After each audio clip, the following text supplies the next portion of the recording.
जमी रे पट्टा आपण केमिति करेक्शन करेंगे बा जमी जो पट्टा अच्छी से आपण ना केमिति चढ़ाई पारे बा करेक्शन करेंगे।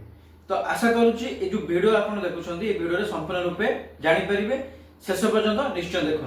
मु एडवोकेट लक्ष्मीधर आपन देखुं एडवोकेट स्टॉक्स।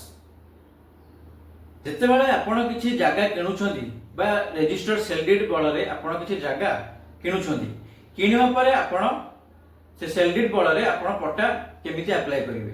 प्रथम आपण से सेल डीड को जेरक्स करंतु। जेरक्स कला परे आपण जो तहसील ऑफिस अछि ते तहसील ऑफिस रे आपण गोटे म्यूटेशन केस करिवे।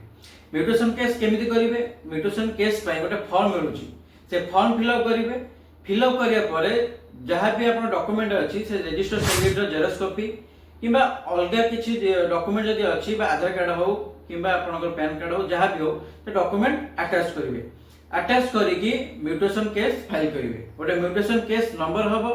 नंबर हेबा परे तहसीलदार पाखे से फाइल बा रेकॉर्ड पुटअप हबो तेतले आपण किछि डॉक्यूमेंट जांच करा जिवो बा ओरिजिनल सेल डीड जोटा अछि तार सर्टिफिकेट कॉपी जांच करा जिवो।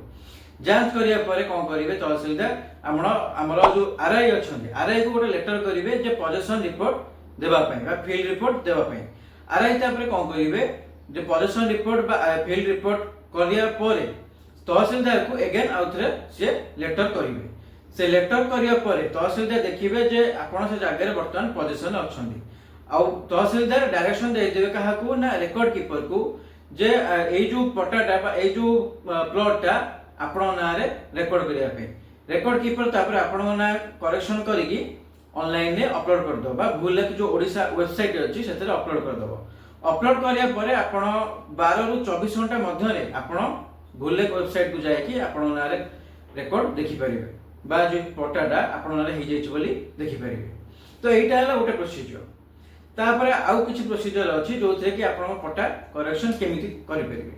जेमति धरा जो आपणकर पट्टा जहाँ भी जमी बाड़ी अच्छी आपणकर बापा ना अच्छी किंबा जेजो ना अच्छी तो से जमीटा तले आपण बापा ना आपण जेजो ना अच्छी किंतु आपण बापा और जेजो डेथ कर जाइछंती तो एमती सिचुएशन आपण केमिति पट्टा करेक्शन करिवे। एमिति सिचुएशन आपण लीगल हेयर सर्टिफिकेट निश्चित भाव में बाहर करेंगे।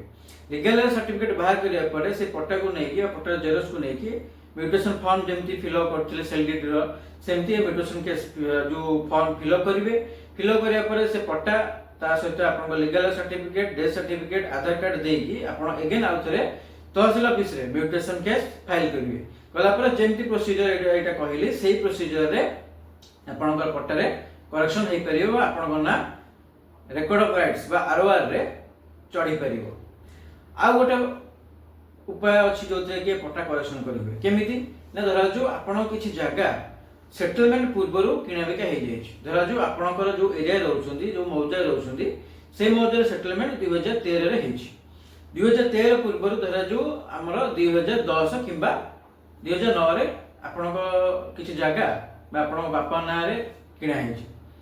बापा ना जो किना हेछि आपण से सेल डीडटा रखिछंती किंतु सेल डीड रो बळ रे आपण पट्टा पे अप्लाई करनांती से पट्टाटा वर्तमान पुराना ओनर ना रे अछि।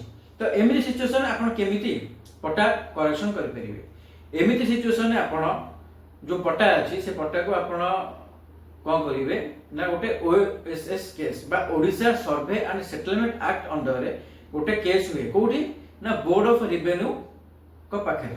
Board of revenue authority A case रे कोन करंती ना तहसीलदार को सब डॉक्यूमेंट वेरिफिकेशन कला परे हमर तहसीलदार को ऑर्डर दे दियंती बा डायरेक्शन दे दियंती जे एई पट्टाटा बा एई प्लॉटटा आंकर रेकॉर्ड ऑफ राइट्स रे करेक्शन करंतु कारण Anchor right title of interest ता सहित पोजीशन ने एई लोक अछंती।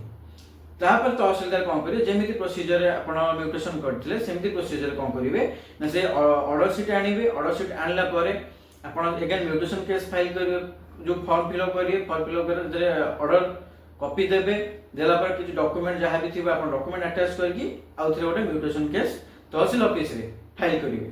फाइल करे पर जेमिति म्यूटेशन प्रोसीजर अछि माने तहसीलदार पुणी आरआई के रिपोर्ट देखिबे जे पोजीशन की अछि आरआई पुणी रिपोर्ट दबो।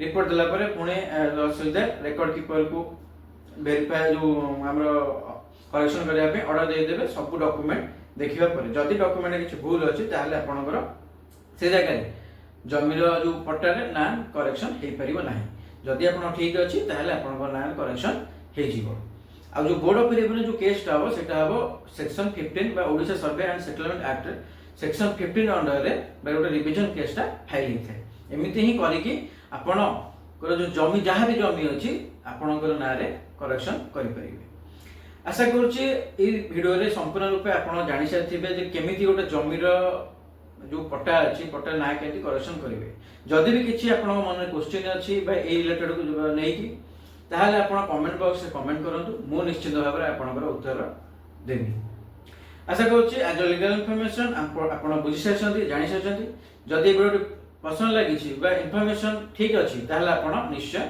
शेयर कर दियंतु थैंक यू सो मच।